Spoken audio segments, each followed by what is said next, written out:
Bem-vindos a Mãe, só muda o endereço. Meu nome é Luísa.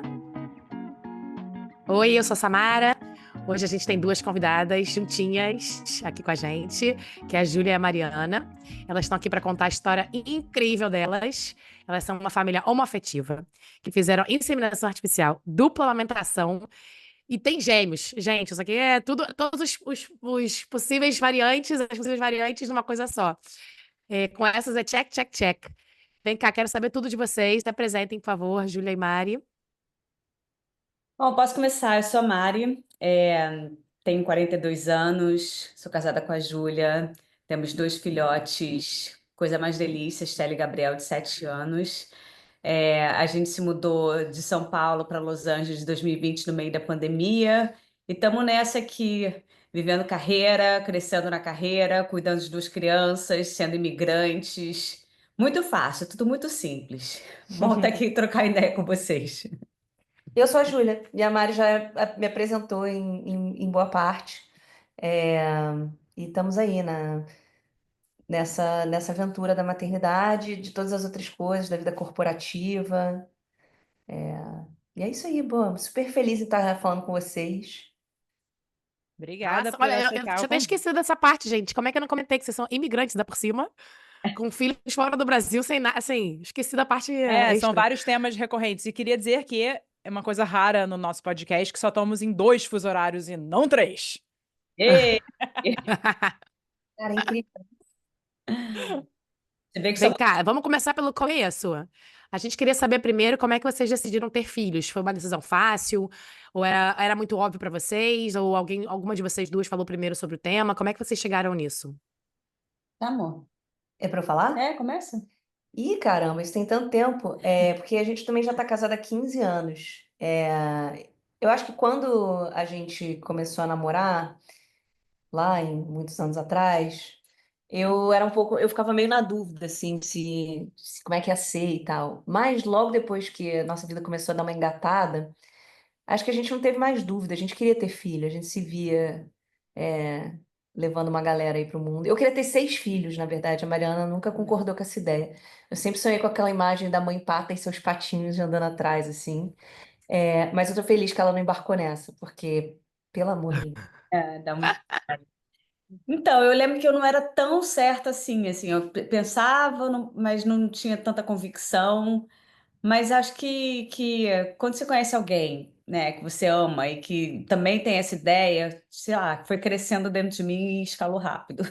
Aí depois, aí antes eu não queria, aí depois ela queria, aí depois eu queria, ela não queria, eu falava que ela tava me enrolando. Era mais uma questão de timing do que querer ou não querer. A gente já tinha chegado à conclusão de que a gente queria, a gente só não sabia exatamente quando. Porque também é uma grande pergunta, né? Pô, Porque nunca tem primeiro. tempo certo. Hã? E não tem Total, tempo total. certo, cara. Todo mundo fica assim, vou deixar pra depois, isso aqui não tem tempo certo. Na verdade, Tem. cara, tipo assim, cara, é sorte das pessoas que tiveram filho cedo, que aí já passa por isso, começo da carreira mesmo, não tem dor nas costas. Essas coisas que fazem com criança pequena hoje em dia, porra. É. Eu tenho uma filha de 2 anos e eu tava falando ontem, literalmente, né, que a minha mais velha quer mais um e tal. Eu falei assim, o meu corpo não aguenta uma criança agora. Eu com 40 anos correndo atrás de uma criança não vou conseguir, não vai dar. É fisicamente impossível, né? Então, Não, é, a gente tem ainda um embrião congelado. E eu falo, gente, eles ainda estão me cobrando para manter essa criança no freezer. Não tem condição, não vou. O que que eu vou fazer com isso? Carregar mais uma pessoa? De jeito nenhum. Não dá. Agora já não cabe mais. Não, pelo menos não pela via da barriga, né? Mas enfim. exatamente. E como é que foi a decisão, assim, a gente já falou aqui também no podcast sobre in vitro e fertilização, como é que foi essa conversa entre vocês? Vocês usaram um doador? Essa conversa foi fácil para vocês? E também a gente queria saber como é que foi a decisão de quem iria carregar essa criança, se vocês duas cogitaram em algum momento, se isso sempre foi claro que uma ia e outra não ia, se cogitaram as duas carregarem, como é que foi essa conversa aí com vocês, por favor, da logística? É. Então, essa é a diferença, né? Para um casal homoafetivo, não tem sem querer, não tem, resolvi tentar, foi rápido, não existe essa possibilidade. Tudo é muito racional, porque ou você toma uma atitude de ir no médico, etc., as coisas não vão acontecer, certo? Isso a natureza, isso ainda não permite. Enfim, então a gente conversava, a gente pensou em, de repente, ter um doador que fosse algum conhecido, mas depois a gente pensou, Posso contar essa história? pode, Muito essa história é boa. muito E boa. a Samara sabe bem de quem eu tô falando. Meu melhor amigo, a gente chegou um dia, teve essa conversa, pô, vamos fazer então, vamos ter filho. E se a gente perguntasse para algum amigo? Aí a gente tá lá no papo com o meu melhor amigo, né, que é nosso padrinho de casamento, padrinho das crianças, aquela coisa toda, bem bolada. E aí a gente soltou assim, não, pô, de repente, se você quiser ser doador. Aí eu falei assim, mas olha só, você não vai poder opinar na alimentação, Na na escola. escola, nas atividades, você não tem nenhuma relação. Você fez uma doação, assim, não quero saber. E aí é óbvio que em 3 segundos a cara fechou e falou: Claro que eu não vou doar nada para vocês. E aí a gente falou: Ai, que bom que tomamos essa decisão agora, porque não ia ter a menor condição. Assim, eu sei que tem muitas famílias que funcionam nessa coisa, né? Tem uma terceira pessoa envolvida e dá tudo certo, é tudo lindo. Mas a gente falou, poxa, já é tão, na nossa visão, né? Pelo menos naquele momento, já é tão complexo você, com duas pessoas, criar gente. Imagina com um terceiro elemento que nem mora ali, que nem é parte do casal, enfim. Aí a gente desapegou dessa ideia e foi mesmo por uma coisa mais, entre aspas, tradicional, de um doador anônimo, etc. Procuramos uma clínica. E a decisão de quem ia carregar, eu vou falar um pouco do meu ponto de vista, depois você conta o seu, assim. Eu nunca fiz questão de engravidar, não, assim, nunca fiz questão de carregar bebê e tal. A Júlia, eu sentia que ela tinha mais essa vontade. E na nossa ideia, que hoje em dia a gente fala, poxa, nem faz tanta diferença assim, mas na nossa cabeça na época era assim, vamos as duas participar. Então, uma doa os óvulos e faz a inseminação e põe na barriga da outra, depois a gente faz o inverso. E a gente pensou, vamos começar pela Mari doando e a Júlia carregando, porque também eu sou um pouco mais velha, sou 2 anos mais velha. E sabemos que 2 anos para óvulos, Faz às vezes diferença. faz diferença. Uh, Não para todas as mulheres, mas às vezes faz. Eu já estava com 34. E a gente falou, vamos começar né, eu doando, a Júlia carregando, depois a gente inverte. Só que vieram gêmeos. maravilhosos, gêmeos maravilhosos.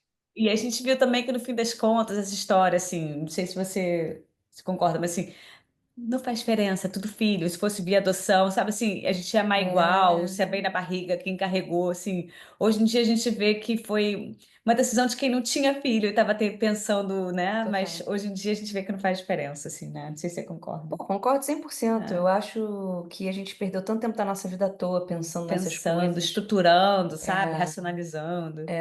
eu acho que, assim, eu sei que tem gente que fala, ai, quando tá grávida, ai, o maior amor do mundo. Eu acho que o amor que eu, pelo menos, tenho como mãe é um amor que cresce todos os dias.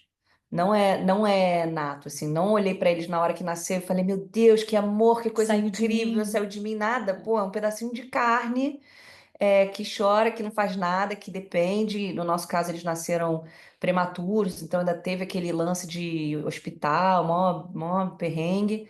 E o amor vai crescendo todo dia, todo dia. Todo dia eu acordo de manhã pra eles e falo, cara, como é que eu posso amar vocês hoje mais do que eu amava ontem? Que coisa. Ai, gente, já tô toda arrepiada. E isso é uma coisa que a gente fala muito, que é um tabu, né, ainda, que calma aí, congelou?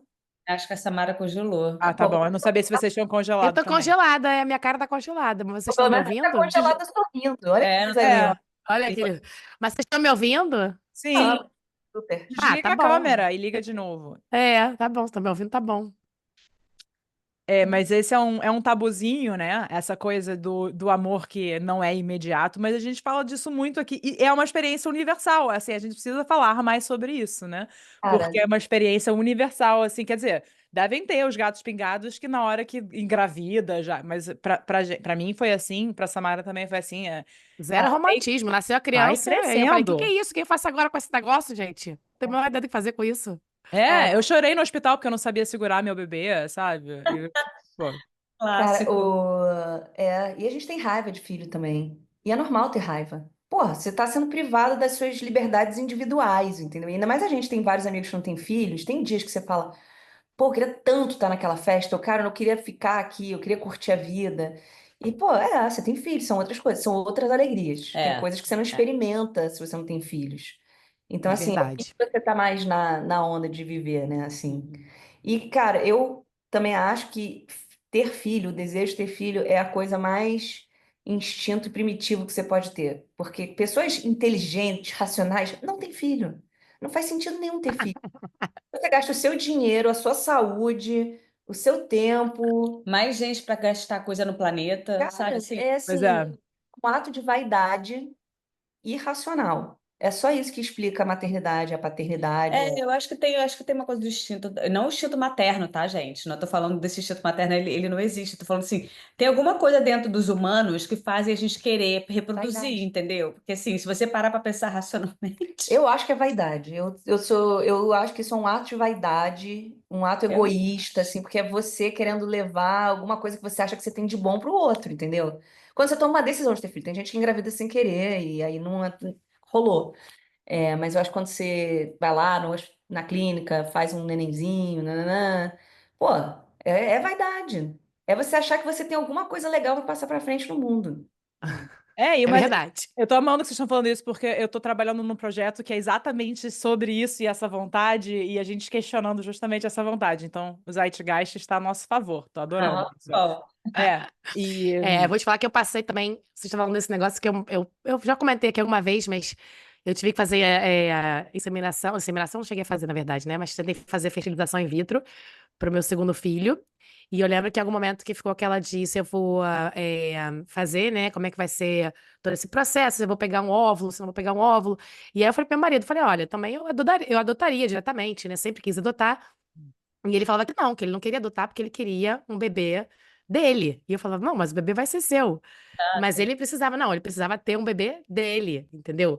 E ele falava, eu não sei por quê. Ele falava, eu não sei por quê, não faz sentido. Ele sabia que aquilo ali não fazia um sentido real, mas ele falou, tem que ser meu. Não é E, racional, é. enfim, e eu não dá acho pra explicar às vezes. uma outra coisa que eu queria comentar, que eu acho que a gente também já falou aqui, é essa sensação de que depois que você tem filho, você entende que não é a gravidez que você, né? Não é esse processo que cria o vínculo, não é. A gente acha que é antes, né? Assim, no E nosso caso, eu, então hoje em dia eu penso nisso também, eu falei, gente, se eu tivesse se eu soubesse o que eu sei agora e tivesse qualquer dificuldade, a adoção seria um caminho igualmente, sabe? Assim, não tem não, jeito. e aí você tem essa coisa assim, eu quando quis, assim, eu quis carregar, porque eu queria, assim, eu acho que tudo na vida a gente tem que experimentar. Eu queria experimentar a gravidez. Eu não tinha essa parada, tipo, grávida é linda, não. Grávida, pô, fica deformada, você passa mal, é mó perrengue. Mas aí, esse lance de, quero ter um filho meu, não sei o que, beleza, carrega essas crianças, elas nasceram antes da hora, e aí vão pra UTI. E aí, você recebe uma porrada de pergunta. E lá tem as histórias muito legais também de quando a gente ficou no hospital e tal, mas assim, de como eles trataram a gente, primeiro casal de mulheres com filho na UTI, blá blá blá. Mas a história é que eles chegavam pra mim e faziam um monte de perguntas sobre o histórico familiar e tal, que eu não sei nada. Essas crianças, pra mim, rolou uma outra parada, que era assim, do tipo, tá, carreguei essa galera aqui, mas eles não têm nada meu, assim, É, genético. a Júlia no puerpério, principalmente naqueles primeiros dias, assim, que perguntavam, tem alguém na família, porque eles tiveram suspeita de alergia à proteína do leite. E geneticamente, eu respondo para essas perguntas, mas as pessoas não passam na cabeça delas. Então, eles perguntavam para a Júlia. Ela chorava assim, eu só fui uma barriga de aluguel dessas crianças. Eu não sei nada. Eu não sei nada. Assim, puerpério, né, a gente já ouviu falar? Então, Mas eu falo assim, eu não sei nada. E assim, e aí outra história engraçada que é o seguinte, a minha família, né, eu sou 100% judia Ashkenazi, minha família é toda polonesa, ucraniana, essas paradas. E aí quando a gente fez lá, que também achei um processo horrível esse de escolher doador, acho isso assim, muito cara, difícil. péssimo, porque você começa assim, você escolhe características físicas, então é uma coisa meio zoada. Mas aí eu falava assim, pô, ia ser legal se tivesse um narigãozinho, assim, tipo, da minha família, meu e tal. Cismou, E aí eu cismou, cismei o nariz, gente. porque era a única coisa que eu achava que tinha uma identidade. Aí fomos lá, achamos um doador que falava que tinha um Roman nose. A Júlia ficou assim, não, poxa, porque na cabeça de quem não tem filho, né? Voltando para o seu ponto, Luísa, tipo, já que a gente vai fazer assim, vamos escolher um doador com as características físicas da Júlia. Aí, Assim, não tinha cara, critério, a gente as inventou um. crianças têm aquele narizinho redondinho, lindo, igual da família da Mariana. E eu falava assim, gastei uma fortuna nesse Roman nose, fui roubada. Nasceu esse nariz lindo, todo bonitinho, arrebitado. Minha filha tem o nariz todo arrebitadinho, assim, lindo, lindo de morrer. E eu falava, pô, tá vendo? Gastei esse dinheiro à toa. Mas a escola do doador foi zoada mesmo, porque assim, você recebe uma tabela, assim, a gente acabou optando por banco americano porque vem com mais informação. E eu tenho histórico de Alzheimer na família. Gente, já que pode escolher, vamos tentar evitar, certo? Assim, foi a nossa cabeça. Então, só que é muito difícil. Você recebe aqueles relatórios assim. Você tem que filtrar, você tem que Tem que filtrar. filtrar, você tem que botar assim, filtro, cor de olho, Cor da cor da pele. pele, não sei o quê. Tipo, é muito bizarro, assim. Foi uma das partes mais A esquisitas do outra coisa que a processo, eu gente se acho. sentiu roubada no processo é que é o seguinte, tanto eu quanto a Mariana somos canhotas. E a gente, pô, tem maior orgulho de ser canhota, porque ninguém no mundo é canhoto, né? E aí, a gente, pô, esse doador parecia incrível, porque ele tinha um Roman nose e ele era ambidestro. Falei, pô, Mariana é canhota, esse doador é ambidestro, com certeza essas crianças vão ser canhotas. Dois Os dez. dois são destros, cara. Ele Eu tenho uma chegou e filha falou, mamãe, canhota, né? Eu tenho uma mamãe, filha você canhota que veio do escreve. nada também. E aí, tipo, mamãe, vocês escrevem como errada. Eu falo, pô, tá vendo? Que sacanagem. A vida do canhoto. Eu tive uma melhor amiga crescendo que era canhota, então eu entendo os desafios e os orgulhos de ser canhoto. Então agora eu tenho uma filha que é canhotinha e tô amando. Eu Pô, fiquei super animada e meu marido ficou assim meio tipo, mas você tá tão feliz que ela canhota? Eu falei assim, tô, eu acho o máximo. Eu acho muito legal que ela compra canhota. um abridor de latas para ela, porque isso eu acho que é o maior desafio de Essa qualquer. minha amiga, eu fui pra São Francisco quando eu tinha uns 16 anos e eu entrei numa loja só de canhoto. E aí eu comprei pra ela tesoura, abridor de lata, comprei umas 4 coisas pra ela e ela até hoje fala disso. Lá no Pier de São Francisco tem essa loja, eu sei qual é, porque a gente foi nessa loja, foi muito um Essa momento aí de orgulho. mesmo. Já manda a dica aqui. Muito bom. É, E vem cá, a Samara comentou que vocês fizeram dupla amamentação. A gente tem um outro episódio lindo nessa temporada que é sobre justamente barriga solidária, que já foi um assunto aí que surgiu, e que também surgiram várias conversas sobre isso, essas diferenças e particularidades. Mas ela também falando um pouco do processo dela de amamentação, mesmo sem ter engravidado. Mas eu adoraria saber isso de vocês. Como é que foi essa conversa e o processo em si, porque não pode ser fácil isso, né? Eu tenho, tipo, eu sei que só para engravidar, engravidar, desculpa, não, só para amamentar em si já é um processo difícil. Se você passa pelo processo todo tradicional, eu sei que eu tive mega dificuldade. Então, eu imagino que seja 300 vezes mais desafiador e muita gente não faria isso, né? Eu acho isso lindo e eu queria muito que vocês falassem sobre isso, a importância da dupla amamentação, o estímulo e o processo, por favor. Me enrolei muito na pergunta, mas acho que vocês entenderam. Não, a gente entendeu tudinho. E a Vou Mariana é começar- expert em responder essa pergunta. eu vou começar, mas acho que tem uma parte muito importante, porque também só rolou porque rolou uma parceria, entendeu? Só deu certo porque teve uma parceria. A Júlia também precisou se dedicar e não foi fácil para ela. Então, como é que foi? Eu, mãe empolgada, né, gente? Eu invento umas coisas assim. Eu não sei porque eu cismei que eu queria engravidar. Engravidar não, Engravidar, amamentar. amamentar. De novo, fazendo a mesma falha que você fez. Cismei que eu queria amamentar. E quando a gente descobriu que eram gêmeos, eu falei, não, gente, vai ser ótimo, porque eu posso, na minha cabeça, eu pensava também, além de eu querer essa experiência, eu posso ser útil, né, ali naquele momento. Então, eu não tinha nenhuma referência de nenhuma mulher que tinha engravidado, amamentado sem engravidar. E eu lembrava, não sei por quê, de uma matéria, muito tempo que eu tinha visto uma mulher que adotou uma criança e conseguiu aumentar um pouco. E uma amiga minha, ela é doula, e ela falou assim: ela comentou por alto, assim, nem sabia que a Júlia estava grávida, porque uma amiga minha que é consultora de amamentação, ela, de tanto fazer as manobras para ensinar as mães, ela começou a ter leite, de tanto fazer o estímulo. Assim, tem umas gotinhas de leite. Falei, nossa, então dá mesmo. Guardei essa informação e comecei a pesquisar. Falei assim, tem um lugar em São Paulo que é uma clínica de pediatria especializada em amamentação, chama Casa Curumim. Eu liguei para lá morrendo de vergonha, porque eu falei, ai, gente, vou ter que você tem que se expor, né? Falar assim, ó, eu sou uma mãe, não gestante, não sei o quê. E aí ela eu liguei na recepção, falei assim, olha, a gente não tem esse processo estruturado aqui, mas eu posso te dar o contato de algumas pessoas. E aí eu fui parar numa Enfermeira obstétrica. ela é enfermeira E obstétrica ela é e a consultora de consultora de amamentação. E ela falou assim: olha, vem aqui, aí, tanta sorte, gente. Assim, ela é casada, o marido dela é ginecologista, Ginecologista. mastologista. E eles trabalham E obstetra. juntos, e obstetra. Então, ela falou assim: vem aqui, vamos fazer uma consulta, mas tem que ser o mais rápido possível, porque você precisa começar a se preparar. Aí fui, ele falou assim: maravilhoso, o doutor Gustavo. Ele falou assim: olha, eu nunca fiz, mas eu sei que dá. Eu tenho um protocolo americano, me dá 15 dias, volta aqui e eu vou te dar passar o protocolo. E aí ele foi estudar os papers. E a Mariana estudando os papers também. Gente, que maravilhoso já amei esse Eu cara. já amei esse médico. Ele é maravilhoso. É. Amei. Obstetra. Nossa. Aí é óbvio que eu também dei uma gulgada, assim, vi que dava, vi os casos aqui fora do Brasil, não sei o quê. E aí voltei lá, o processo primeiro você começa a tomar pílula para não menstruar, né? Eu não vou, isso não é para ninguém se automedicar, gente, estou contando o meu processo, por favor, procurem um médico, não é simples, etc. Também nem vou dar todos os detalhes aqui para ninguém achar que é a fórmula que tem que seguir.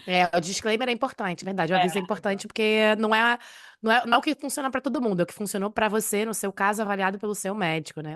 É. exatamente, eu fiz exames, então assim, não é tão simples assim. Então, primeiro você tem que contar para o seu corpo que você, né, emenda a pílula. Basicamente, você emenda a pílula. Estava muitos anos sem tomar pílula. Você emenda a pílula porque se você está menstruando, o seu corpo tem os hormônios da lactação, ele tem mais dificuldade de rampar, né? De decolar. Então, você come, e no sentido e no paralelo tem várias coisas que você vai fazendo com medicações, que o efeito colateral quando você faz uma superdosagem, o efeito colateral é você Prolactina. produzir leite. Sem contar que você começa, sei lá, quantas semanas antes do parto, começar a fazer estímulo com bomba.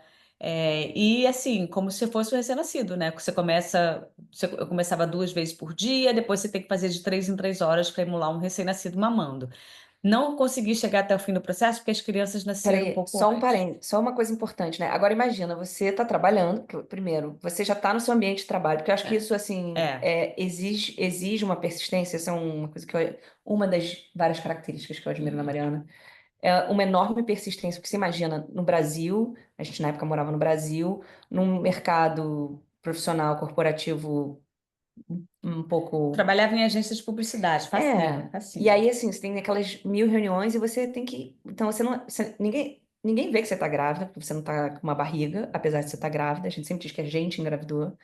Aí você tem que estar trabalhando, você tem que ir no banheiro do escritório com uma bomba e ficar tirando leite como se você estivesse amamentando de 3 em 3 horas. Assim, exige uma Dedicação, resiliência e é. um. Eu não sei nem qual é a palavra além de resiliência, cara, porque assim, Trabalhar e ser mãe não é fácil, gente. Eu lembro quando eu estava no processo da fertilização in vitro, eu estava fazendo a parte hormonal. Não sei se você chegou a passar por esse processo todo, Samantha, mas assim, Samantha não, meu amor, ai meu Samara. Deus, desculpa, eu trabalho com uma Samantha. Samanta não, por favor, Samanta não. Não Desculpa, Samara. tem problema não, tem problema não. É o Eu fuso horário. Foi mal. Mas enfim, eu lembro que eu tinha que fazer, você tem que, na hora que você vai liberar os óvulos, você tem que pegar e numa hora específica botar a injeção. Aí eu estava ensaiando para uma concorrência, apresentando, toco o relógio. Aí você é nervosa, tem que subir, pegar a medicação na geladeira, fala, gente, pelo amor de Deus, pera, preciso ir ao banheiro. Mentira.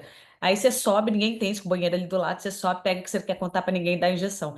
Mesma coisa, eu tinha uma bomba manual, me enfiava no banheiro e ficava fazendo lá, E não era nem foi bomba elétrica, difícil. né? Você tem que ficar lá, assim. Porque não tinha tomada no banheiro, e assim, as bombas no Brasil são caras, então não rolou comprar uma assim. Na época nem tinha, assim, fio, que hoje em dia tem, todo mundo É tem, vai lá, bota possível, dentro do é. sutiã. Na época nem tinha isso, era aquela coisa que parecia mesmo uma vaca leiteira que a gente usava. Gente, as bombas, as minhas filhas têm 6 anos de diferença. As bombas de amamentação de uma para outra, parece que a gente foi para um Blade Runner. Eu fui de um negócio que eu tinha que carregar para o trabalho. Eu tinha uma bolsa inteira, que É. era a minha bomba, e a minha bolsa de trabalho.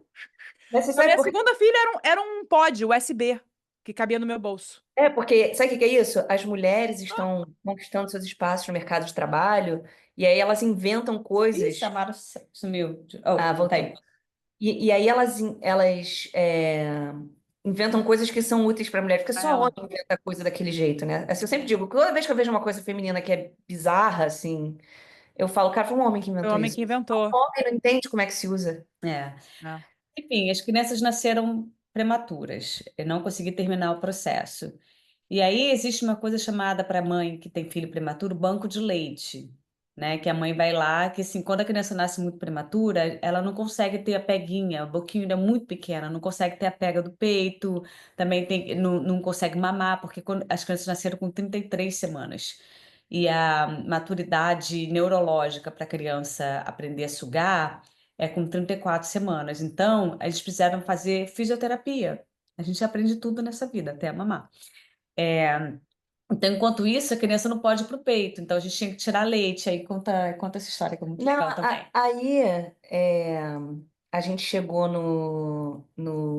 as crianças nasceram e automaticamente quando o seu filho entra na UTI neonatal, você ganha todo um protocolo para amamentar, para tirar leite. Então tem um lugar que você fica lá, parece um curralzinho, cara. Me senti uma vaca mesmo, leiteira. Você fica lá, um monte de mulher você não pode falar. Eu até escrevi um texto uma vez sobre isso. Você fica lá super tirando leite, né? E esse processo de amamentação deveria ser super, já é difícil, o filho, aquilo que te faz tirar leite, não, você tá lá com a criança com risco de morrer e você tá lá num curralzinho tentando tirar leite. E aí tem todo um protocolo.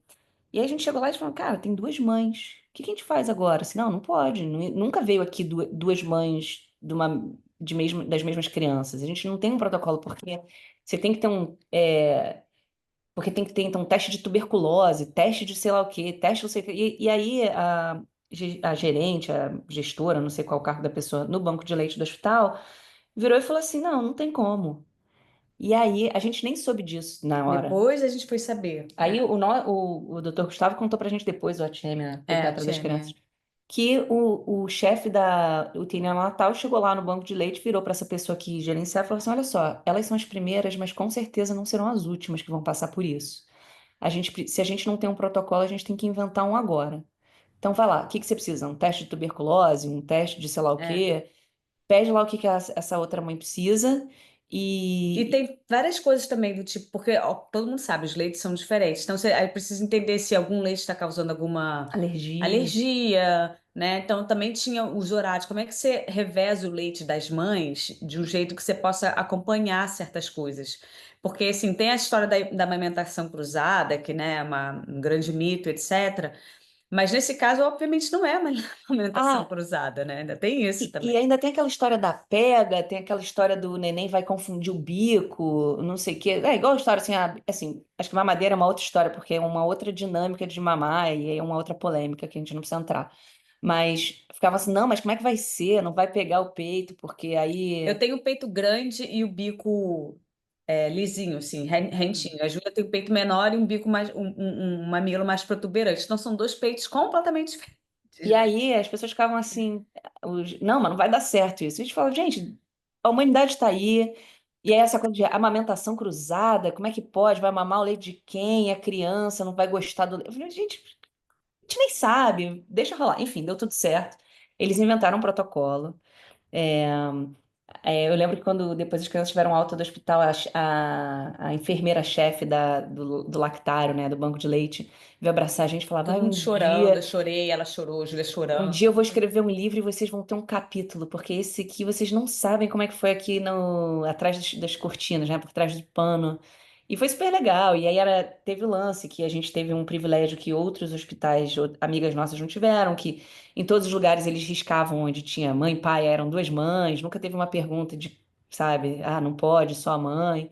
Outros hospitais não deram É, o mesmo acolhimento que as mães precisam nessa hora, né, para amigas nossas. Então, é um privilégio que a gente teve. eles riscaram, mãe e pai, né? No negocinho, eles riscaram. E a mãe tem acessos diferentes, Horários. horários diferentes que também. Enfim, anyway. Jota. Aí eles riscaram pai, escreveram mãe, que eu tinha guardado. Depois eu posso mandar foto para vocês. Escreveram mãe, eu tinha acesso a neonatal como qualquer outra mãe, mas E foi ótimo, porque é, eu tava bem esculhambada, né? Assim, eu fiz uma cesárea de emergência, porque a bolsa estourou e as crianças eram muito pequenas, enfim, mó BOzão. Então eu tava meio estourada no primeiro dia. E era tão bom que a Mariana podia estar lá com as crianças e tal, e acompanhar. é. Mas aí eles tiveram alta, tudo certo, peguinha certa, assim, ficar com três semanas nas crianças no hospital depois que elas nascem é horrível. Mas, como tudo na vida, sempre tem uma outra coisinha que podem ser legal. Eu acho que o fato da gente ter ficado 3 semanas lá, a gente teve consultora de amamentação toda vez que a gente amamentava por 3 semanas. Então, quando a gente foi para casa, já era um pouco mais tranquilo. Também o peito foi acostumando aos poucos, porque não é que a gente foi do zero amamentando mil vezes por dia, né? Eles não podiam pegar, depois pegavam só de vez em quando, e aí Eu tive uma mastite, ao contrário, né? Porque eu é, dava leite demais, eu é. tive muito leite. Só que aí a história é o seguinte: aí tá, a gente tá falando dessa beleza toda, só que a Mariana não tinha muito leite. Não sei se é Não, genético, não se deu, não deu tempo de é. fazer, lembra, o protocolo completo. E aí no negócio não escalou, não foi como deveria ter sido. E aí, quando a gente foi para casa, eu queria ainda continuar tentando. Então a gente resolveu fazer, não sei se vocês já usaram, mas vocês já devem ter ouvido falar, o translactador. É uma garrafinha que você Sim. coloca o leite, sai um fininho, um negocinho bem fininho que você coloca junto com o peito do leite para o neném sugar o peito e beber leite, porque senão a criança perde o interesse rápido no peito. E com aquele negócio É. ele dá um estímulo e mama o leite. Mas eu tinha o privilégio de ser casada com uma mini vaca leiteirinha, que tinha leite para 20 crianças. Então, Maravilhosa. o que que a Gente, Júlia fazia? fala, continua. Não, o que que a Júlia fazia? E essa parte do que foi muito difícil, mas que também só rolou por causa dela. Ela amamentava. Depois ela tirava leite para eu poder colocar na próxima mamada. Né, amor? Então Foi eu, foda. então eu tinha muito leite por isso também, porque eu tava muito cansada. Isso assim, o lance é o cansaço físico. Mas com a gente tinha uma parceria, É. assim. E não foi fácil, assim. Eu acho que Ai, tem gente, tô apaixonada por essa história. Não, Eu já muito. sabia a história, mas eu não sabia tantos detalhes, Eu então eu tô tenho uma assim. outra muitos história, assim. pensamentos. Eu tô com muitos pensamentos na minha cabeça sobre Agora, isso assim, a tudo. gente já até pulou, assim, para a história da amamentação, mas eu acho que você tem um lance na gravidez que foi super É, difícil pra é gente. verdade. Cara, a gravidez não foi um momento, ai, lindo, casal, nós duas Não, grávidas. foi difícil pra Foi caralho. horrível, foi horrível. Não porque a gravidez em si, as crianças deram zero trabalho, na barriga. Era assim, porque eu estava vivendo todo um processo físico de transformação do meu corpo. E como eu sou super assim, do experimento, eu estava ali olhando aquilo e tal. E tinha uma pessoa com quem eu trabalhava que estava grávida de gêmeos, e ela teve uma gravidez sinistra e eu fiquei traumatizada.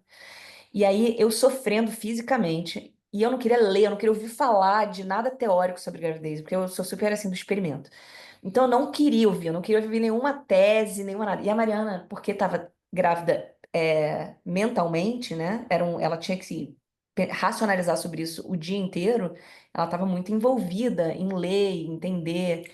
Pesquisando Era sobre horrível. parto, sabe? Toda aquela história que a gente começa, alguns anos atrás, começou a ouvir falar da cesárea desnecessária, tudo isso. E eu vi o médico que estava com a gente na época já forçando uma cesárea, sabe Que a assim? gente trocou pro Dr. Gustavo A gente depois por depois isso. trocou para o doutor Gustavo. Amamos o Dr. Damos de Gustavo. uma cesárea que salvou a vida de. Amamos muito. Amamos Dr. Gustavo e a É. Bia, mulher dele, Ai, que chegamos maravilhosos. ao Dr. Gustavo pela Bia, É. nossa consultora de amamentação maravilhosa. Então, tipo, foi a cesárea que salvou a vida dos nossos filhos, sabe? Se não fosse a cesárea, mas assim, a cesárea necessária, né? Enfim, anyway. Então eu tava pesquisando sobre isso, lendo não sei o quê, e era rolou uma desconexão entre a gente, assim. Muito grande. E eu me sentia também invisível, porque todo mundo queria saber da Júlia, queria falar com a Júlia que estava grávida, queria saber da barriga, etc. Tipo, e eu tava lá E eu não também. queria saber de ninguém. Eu não queria que encostassem na minha barriga. É. Eu não queria falar disso. A Mariana queria falar do parto. Eu falei, não quero falar do parto. Eu não quero Ela não queria falar. saber de enxoval, gente. Eu decidi enxoval Eu inteiro. não queria. Eu comprei tudo, eu fiz a lista, eu fiz tudo. Primeiro que assim, eu fiquei um mês em negação quando a gente descobriu que a gente estava grávida de gêmeos. Tadinha. A gente engravidou, aí a gente foi pra Londres, era aniversário da Mariana, a gente foi passar um fim de semana, um feriado, uma coisa assim legal, se despedir da vida sem filhos. E aí eu tive um mega sangramento. E aí, quando eu cheguei no Brasil, e a gente falou, putz, perdeu o neném, já era a terceira tentativa que a gente fazia de engravidar. E quando a gente chegou, entrou na clínica e o médico falou, não, as crianças estão ótimas. Eu falei, que crianças? Do que você tá falando? Ele falou, tem dois aqui, ó, dois corações. Eu falei, não, você tá vendo errado, não tô vendo dois nenhum, não. Aí ele, não, tá sim aqui, ó. E aí eu fiquei um mês, assim, mal, mal. Acho que a gravidez daquela pessoa também que você conhecia não ajudou. A Júlia, ela fica assim, ó, para falar no Não, telefone. mas calma, é porque assim, eu tenho primos gêmeos, eu tenho outros primos gêmeos, eu tenho outras primas gêmeas. Pô, minha família é cheia de gêmeos. Eu olho pra minha família, eu fico meio assustada, porque, pô, é uma trabalheira, vai. Meus Queremos primos, falar sobre isso também, da meus vida dos primos gêmeos são gêmeos. dá trabalho, entendeu? Eu falava, pô, tô ferrado. Bom, até foi bom, porque como eu tenho primos quadrigêmeos, eu toda vez que ficava no perrengue, eu pensava na minha tia. Eu sempre falo pra ela, eu falo, tia, sempre penso em você quando eu tô numa dificuldade. Salvou a gente. Eu, Maravilhosa. Olha, eu não sei esse- como é que é essa história de gêmeos, não. Eu conheço muitos gêmeos aqui em Barcelona, por acaso. Tem 3 pares de amiguinhos que são gêmeos, mas eu agora, com uma de 3 e um de 7 meses e meio, eu não sei se gêmeos é mais difícil ou mais fácil do que eu tô passando, não, porque eu tenho duas Ué, crianças em adaptação escolar, em escolas diferentes, ao mesmo tempo, pior. com 2 tamanhos de fralda, com tudo ao mesmo tempo, e ao mesmo tempo, não ao mesmo tempo, porque um dorme numa hora, outro dorme noutra hora, um chora na hora, acorda o outro chora, acorda o outro. Então, eu tô assim, com 2 bebês, entre aspas, porque de 3 anos ainda não é criança, É bebê, criança. ainda não fez bebê, isso. bebê. Bem Então, eu tô consequente. assim, não sei É. se gêmeo é tão Eu difícil acho, assim. eu acho a questão dos gêmeos, eu me lembro que eu tenho uma amiga que também teve gêmeos e é homoafetiva, e aí também a mesma situação um pouco parecida, assim. E eu tava naquela fase em que eu tava saindo da escuridão da criança pequena de 3 a 4 anos, desculpa, Samara, e falando assim, ai, gente, tá ficando mais fácil, né? Aí ela virou pra mim e ela falou assim, pra mãe de gêmeos, não. Cara, mas assim, acontece uma coisa mágica quando eles É, fazem 5 anos, é. que eles se gerem. Auto-entretém. A gente fala que eles se Eles auto-criam. eles estão se gerindo sozinhos, eles estão Ai, se gente, criando quero sozinhos. isso. Cara, é muito bom. Então, assim, eu acho que assim, os 3 primeiros anos são horríveis. Eu São lembro que assim, como eles saíram de surpresa da UTI, uma alta surpresa, assim, e no fim de semana, antecipada, é. antecipada. E aí a gente chegou em casa, Estela saiu no sábado e o Gabriel saiu no domingo. E tava só a gente em casa e, cara, a gente não sabia nada, porque no hospital também tem isso, né? Você tem toda uma galera que te ajuda, que te diz o que que faz e que você dorme. Aí eu lembro que na segunda-feira, sei lá, 8, 9 horas da manhã, quando a babá chegou para ajudar a gente, eu já tinha perdido uns 3,5 kg no fim de semana. Não é jeito de falar. As crianças estavam imundas, eu não tinha conseguido dar banho. Eu tinha comido uma banana o dia inteiro no dia anterior. Eu não sabia o que fazer, assim, eu tava, né? Você lembra? A gente É, parecia dois zumbis. Eu peguei as crianças e falei assim, ó, toma, eu volto daqui a uma não, isso horinha. é uma coisa. Quando a gente descobriu, eu tive licença maternidade também. Só que a gente tinha o privilégio de poder pagar por uma ajuda, né? A gente não tinha rede de apoio dos pais, porque a gente morava em São Paulo, os nossos pais no Rio, nossos pais foram para ficar muito quando a gente estava lá no hospital, mas eles também têm a vida deles. Então, é, Não, e eles não sabiam quando as crianças ninguém vieram para casa. sabia. Sua mãe, a gente carregou sua mãe para São É, Paulo, é. assim. Enfim, então, quando você chega com 2 crianças em casa, por mais que você ache que já sabe fazer, que você passou 3 anos, 3 semanas, 3 anos, sentiu como 3 anos, mas É, foram dando parece. banho no hospital, você já sabe tudo, você acha que você é expert, né? Já sabe trocar fralda e tal. Gente, você chega e a gente ficava assim, eu lembro que a gente com as crianças no colo, a gente fica assim, a gente vai botar onde para dormir? No bercinho, no quarto, deles, no... Apoia onde essa criança? Eu Não, e lembro de chegar pro aquela. negócio, E apoia assim, onde? Põe no hoje, chão? Pode botar no não, chão? Põe no no sofá? Põe aonde? Gente, isso é hospital uma tem coisa que a obstetra, né? gente fala aqui muito, que é isso, né? Assim, nós somos, sabe, mulheres que, assim, não tô, isso é sem nenhum julgamento ou senso de superioridade, óbvio, não preciso nem falar, mas mulheres educadas, que tivemos privilégio, e a gente chega do hospital sem a menor ideia do que Não, fazer. Então, falar, imagina, assim, falta uma educação, e eu acho que eu queria voltar um pouco ao que vocês falaram antes da falta de protocolo, que pra mim isso é tudo resultado, e eu já falei isso aqui, de um puta machismo na medicina e a heteronormatividade da medicina, né? Porque vem tudo desse lugar de que não foi feito pra gente e eles não estão pensando na gente. O pai chega em casa, ele não precisa se preocupar, porque a mãe vai cuidar do bebê, né? Mas assim, é o que você falou, a mesma coisa, na hora que você vê um design, um objeto feito para mulher, que você fala assim, isso aqui foi desenhado por um homem. Se fossem as mulheres há séculos montando essas estruturas, essas instituições médicas, a gente chegaria em casa com muito mais informação e muito mais preparada, né? Mas eu acho que a história de vocês, por exemplo, existir um novo protocolo, eles terem essa consciência, para mim é uma esperança de que as coisas estão, mesmo a passo de mega tartaruga, começando a chegar na nossa modernidade, que não é mais o que era 100 anos atrás, né? Assim, tem mil novas realidades de família, de demandas. Eu queria fazer esse desabafo. Não, não, eu acho que você está certíssimo. Eu vou te contar uma outra coisa muito louca, que assim, isso foi irritante, e várias amigas nossas passaram esse perrengue, que assim, criança nasce, tá lá no hospital, aí tem lá o cartório para você registrar a criança. A mãe tá lá no quarto com o bebê, desce um homem e chegou, eu vim registrar meu filho. Eu sou o João, a minha mulher é a Verônica, Maria, e meu bebê é esse. O cara vai lá na hora, pá, pá, pá, pá, pá. Para um casal de mulheres ou para um casal de homens, você tem que levar eu tive que levar um documento com firma reconhecida do médico embriologista que fez a nossa inseminação, comprovando que nós somos um casal. Nossa, Conhecida. Eu lembro da que mãe da bizarro. Júlia indo, sei lá onde, no cartório onde ele tinha firma, a gente ligando para a recepção, falou assim, ó, onde o doutor fulano tem firma reconhecida, porque eles deram papel assinado, que a gente já sabia, o hospital já tinha Cara, adiantado. Eles também já sabiam, né? Bizarro. não, e eu assim, como assim? Eu Mas eu preciso acho também que. que o médico me, me permita registrar os nossos filhos. Isso é Assim, muito bizarro. não, e é muita exposição. E aí tem todas essas coisas que eu acho que são curiosas, assim, a gente estava falando de inseminação até e tal, que é muito curioso, porque pra gente é óbvio. E aí, quando eu engravidei, as pessoas vinham se abrir comigo, até É, os homens, assim, falando assim, ah, é que a gente fez inseminação, como se fosse um mega tabu. é. E eu falo É um assunto muito tabu, Por cara. isso que a gente fala daqui, a gente É, fez episódio sobre isso, porque não pode ser tabu. É exatamente na hora que é, você fala sobre isso, as pessoas chegam com todas as suas vulnerabilidades, porque tá todo mundo passando, ou muitas pessoas estão passando, e tem uma vergonha, é uma coisa muito complexa, né? é, Essa questão de. E é uma situação delicada, porque tem várias pessoas que não tinham intimidade, que vinham se abrir comigo, é, eu queria acolher essas pessoas, mas eu falo, cara, eu não sei se eu queria saber da sua intimidade, da sua vida. Da mesma forma que isso está abrindo a minha intimidade, né? Porque você não vira para um casal e fala assim, mas aí, quando vocês engravidaram, qual foi a posição que vocês fizeram? Tem uma posição que encaixa melhor para você ter filho? Você não pergunta isso para um casal. E eu falo assim, tá.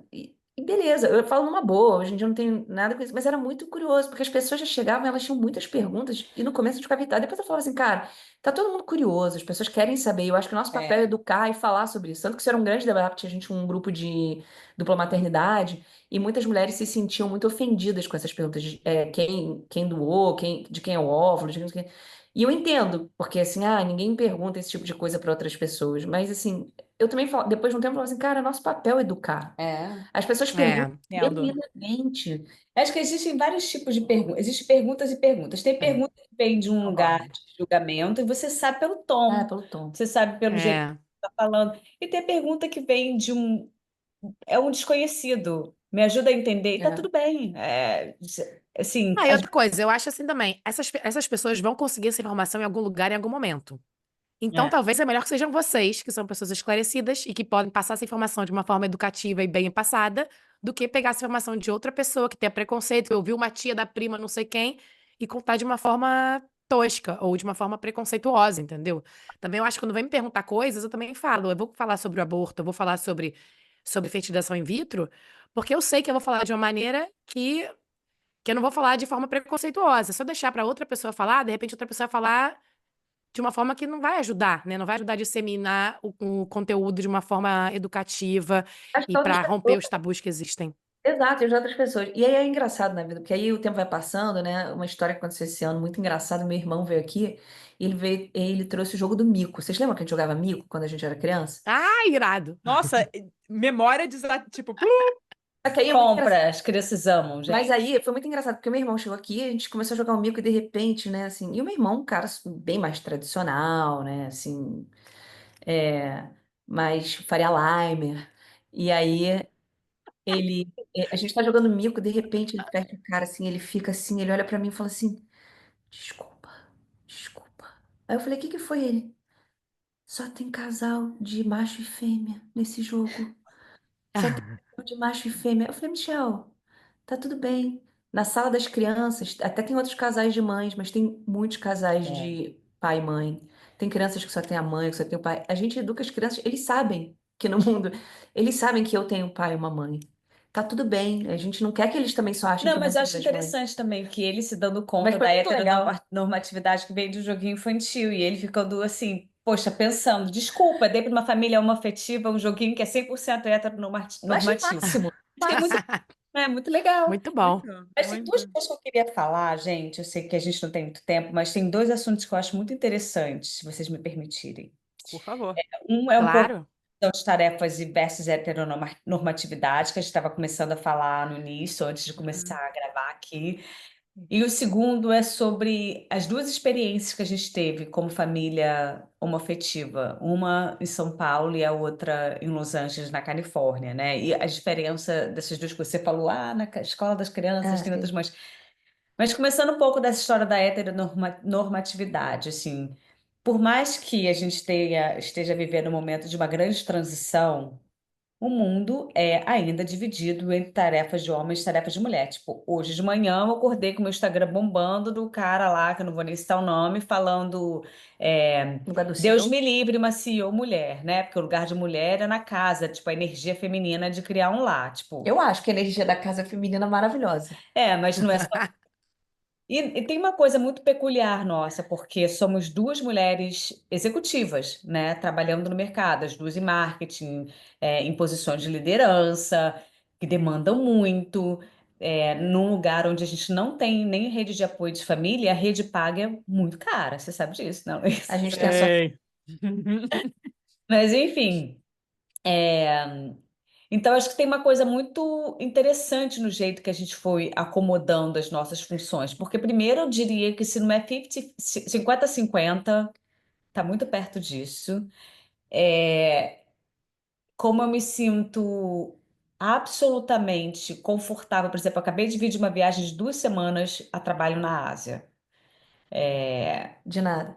Tô Exatamente. brincando, meus pais vieram ajudar. Meus pais vieram ajudar, mas assim, eu não sei se toda mulher hoje em dia teria Isso é não verdade. é nem só a não culpa, eu tive culpa, né, mas nem por causa dela, assim, eu tive culpa porque a gente tem culpa, é nossa, né? Não tem nada a ver com isso, coitada. Normal. Temos episódio sobre isso.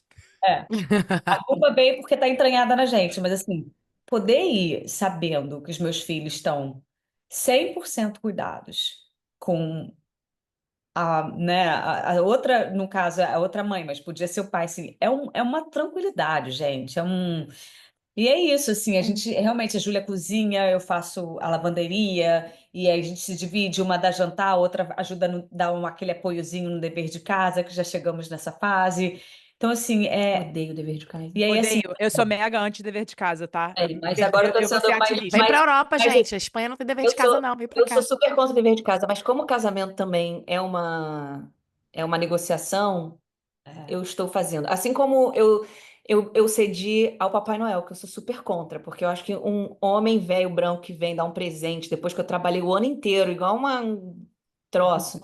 Aí eu não queria. Aí a gente tem até um combinado, que o presente maneiro as mães que dão, o Papai Noel da pode dar um lembrancinha. negocinho. A gente faz assim aqui Contra o também. Papai Noel. Eu falava, pô, não fala com um homem, né? Assim, cara, eu acho meio baixo astral, Gente, mas mas que lindo isso, essa conversa de vocês, assim. E eu acho que isso para mim é um exemplo que, lógico que vocês são duas mulheres, mas assim, existe um mundo onde esse deveria ser o padrão, né? Mas infelizmente estamos muito, muito, muito longe disso.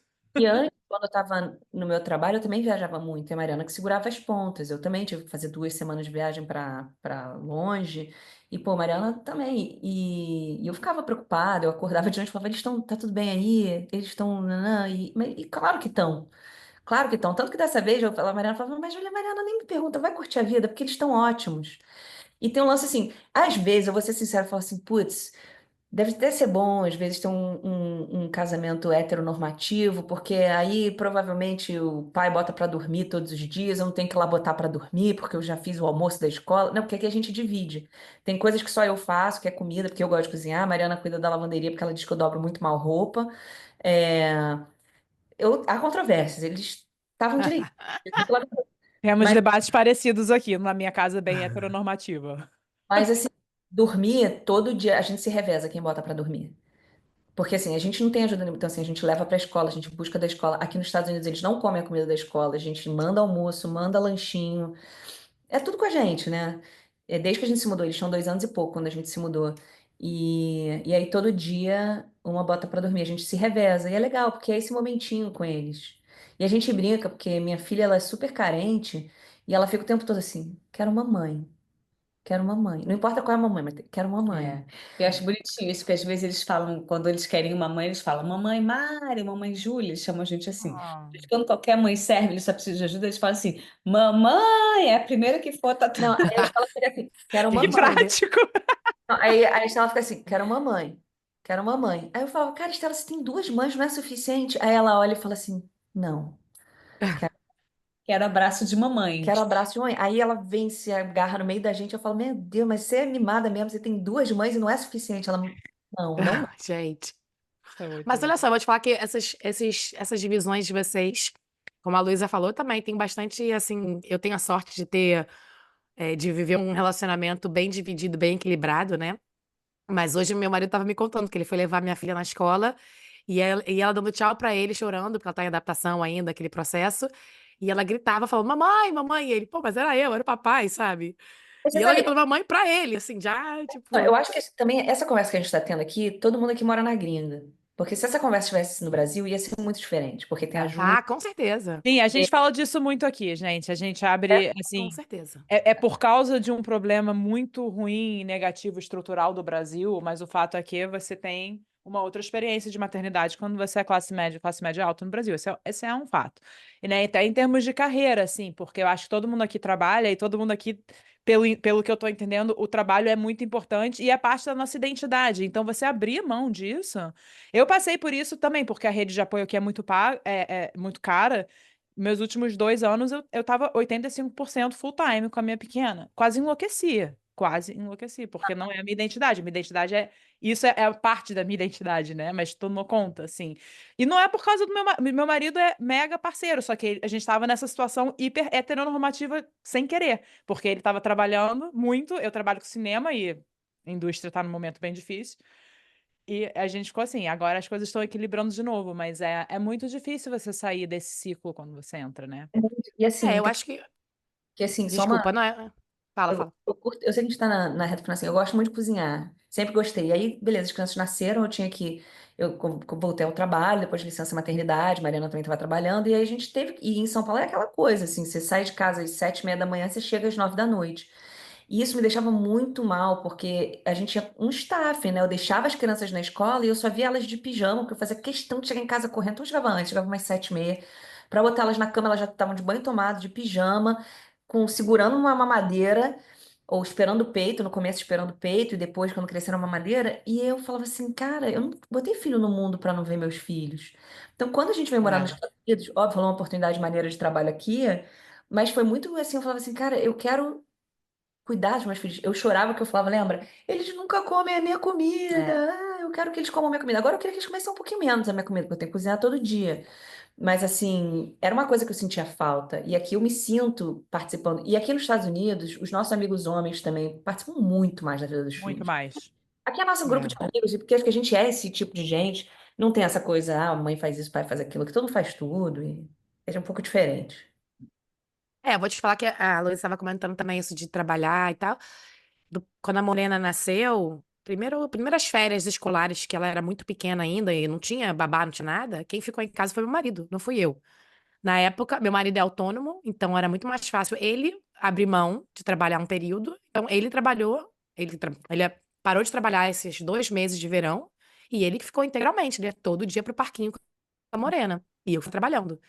Então, assim, e é normal, você vê isso acontecendo com muita gente. Você vai no parquinho e tem um monte de pai. Não é um pai só, né? Você vê isso é uma coisa muito comum. Você vai de manhã na escola, de tarde para buscar, mesma coisa. Eu acho que também é um perfil mais exterior, mais estrangeiro. Não sei se é só. É que não tem isso. E aí, só para amarrar também, porque a gente teve esse privilégio de ter as duas a dupla licença maternidade, quando eu voltei a trabalhar, eu entrei na empresa para a qual eu fui trabalhar, que assim, a gente não tinha mais que discutir licença maternidade, a gente tinha que discutir licença parental. Porque o meu ponto de vista é que as empresas são as primeiras a gerar alienação parental.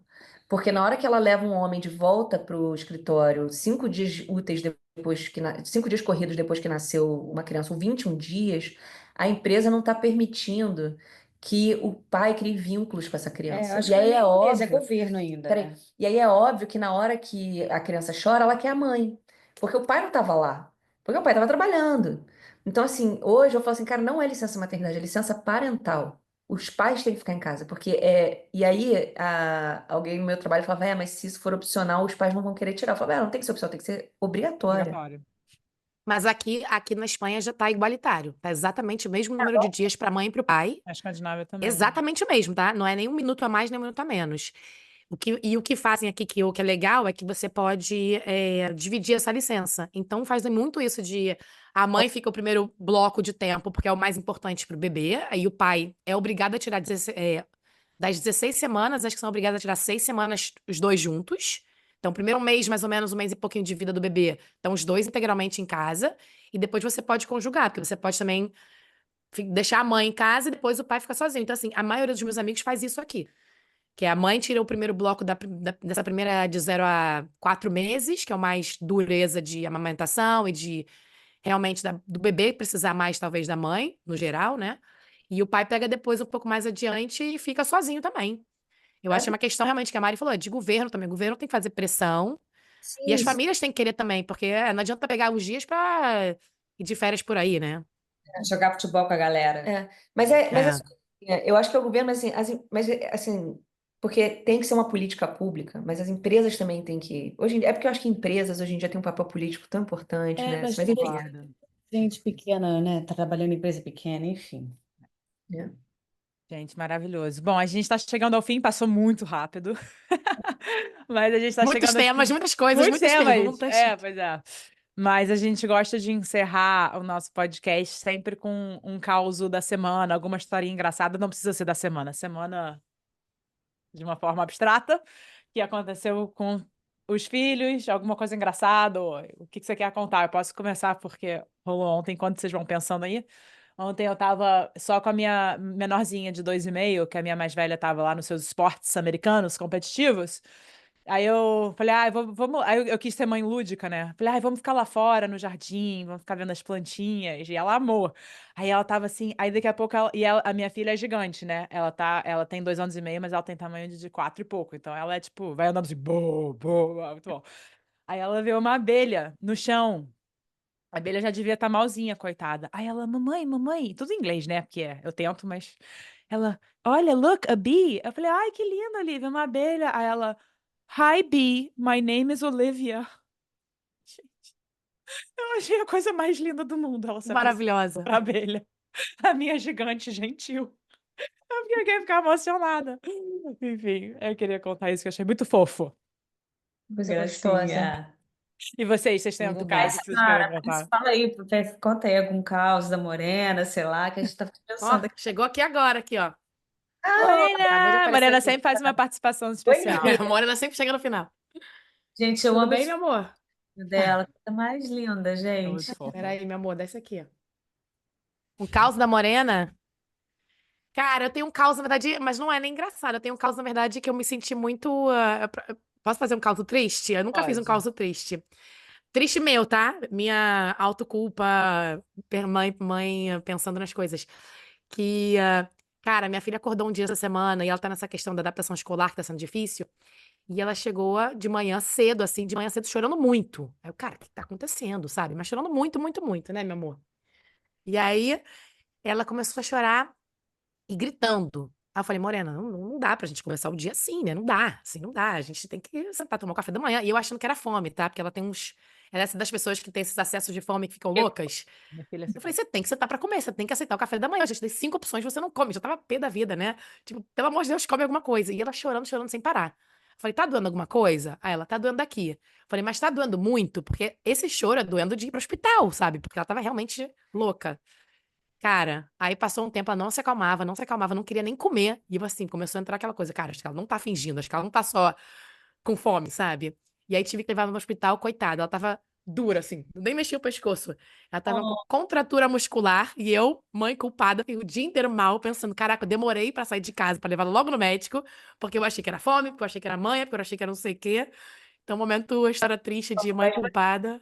Mas não você tem culpa, você fez o não tem certo. culpa. Você Você levou fez. ela no hospital e foi Mas ela já tá curada. bem, né, meu amor? Não, Coitadinha. ainda não. Quando eu falo a história, bate a dor. Uma história que eu acho. É, claro. Mas eu te entendo também, tenho muita dor e também choro de manhã, Morena. É difícil. Também. Também, às Tem que vezes eu acordo ir chorando pra também. escola de adulto. Cara, uma história que eu acho engraçada, não sei se ela é engraçada, mas eu acho. Aniversário das crianças, acho que ano passado. Aí tô lá, eu resolvi fazer tatuagem de purpurina para as crianças, tô lá fazendo, toda concentrada. Chega uma amiga da Estela do meu lado, me cutuca e olha para mim e fala assim: o pai da Estela morreu Aí eu olhei e falei assim, o pai da Estela morreu. Aí eu falei, não, é. Aí ela, não morreu? Eu falei, não, ela nunca teve pai. Aí ela olha e fala assim, ah, tá bom. E foi embora. Eu achei maravilhoso, Ótimo. Obrigada por esclarecer. tão dramático. E aí eu não estava esperando aquela pergunta, eu levei um tempo para pensar quem era a Estela, que tinha um pai que tinha morrido, porque eu não Não é conseguia. minha filha, né? Eu tava processar. Aí que eu liguei, falei, ah, não, ela não tem pai, não, tá tudo bem. E foi isso, eu lembro dessa. Gente, deu branco, não tô conseguindo lembrar de nenhum caos. Agora me ajuda, baby. A gente tem os mesmos filhos. Pô, tantos causos. É, tantos casos. Agora tá muito fofo que eles estão com a história de Halloween, né? E aí é muito engraçado, porque eles estão numa fase que o Halloween já pode começar a deixar de ser só a abóbora com carinha e pode começar a Sim, ficar mais horripilante. assustador. Então, assim, eles estão nessa do tô com medo, não tô. Aí o Gabriel tava ontem brincando com uma mãozinha de zumbi, assim. E aí eu cheguei com uma outra mão de zumbi para fazer a dupla e falei assim, ó, ó, ó, ó, ó. Aí a Estela veio correndo, me abraçou, falou assim, mamãe, eu não vi que era você, fiquei com medo, eu tô shaking. Aí eu Ai, Ah, tremidinho. Falei, meu amor, tudo mentirinha, essa mão, não sei o quê, mas é engraçado que assim, a gente vai achando que 7 anos já é uma criança, mas eles são são pequenos, sabe? pequenos, é. A minha filha ainda Ai. acredita no Saint Patrick's, no Leprechaun. Ela é toda, né, Ah, madurazinha, mas daqui a pouco, ai, gente, vai chegar o Leprechaun no dia do Saint Patrick's, vai fazer mó bagunça. Ai, ela acredita em tudo ainda, pô, maravilhoso. a gente tem várias conversas aqui, porque eu sou muito, assim, cética das coisas e eu tenho dificuldade, porque a fada do dente, pô, tem que rolar, mas aí eles me perguntam, mamãe, mas a fada do dente existe mesmo? Aí eu sempre tenho que falar assim, Na imaginação das pessoas eu falo existe. assim, É, o espírito da fada do dente. olha, eu nunca vi, mas já rola um dinheiro que aparece aí debaixo do seu travesseiro e seu dente vai embora, então E não eles ficam sei. assim, mas O que você mamãe, acha? não é porque você nunca viu que não existe. Isso é muito bom, né? gente, ensinamento da vida, né? Fala. Não, mas aí também é uma Maravilhoso. discussão se é religião ou ciência. Também tem esse debate. Eu sempre falo, ó, se você acredita sem ver, talvez você esteja mais para religião. Se você acredita no que você viu, você é mais científico. Aí eles falam, e o bichinho do Covid? Ah, Mas Ah, aí, maravilhoso. aí eu falo, mas aí se você vê no microscópio, ela, muito bom. a Então, Morena vai contar uma história pra gente. é. Conta uma história? Você quer contar uma história? Quer? Conta uma história. Gente, esse sorrisinho. Gente, eu preciso ir, eu tenho uma reunião que eu Vamos já lá, tenho que também. fazer. Vamos. Então tá, gente, muito Maravilhosas. Muito obrigada. obrigada.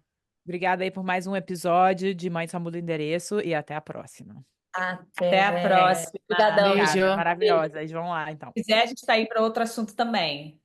Lógico, vai voltar aqui, vai Muitos. voltar. Então tá, gente. Beijo. Vai lá.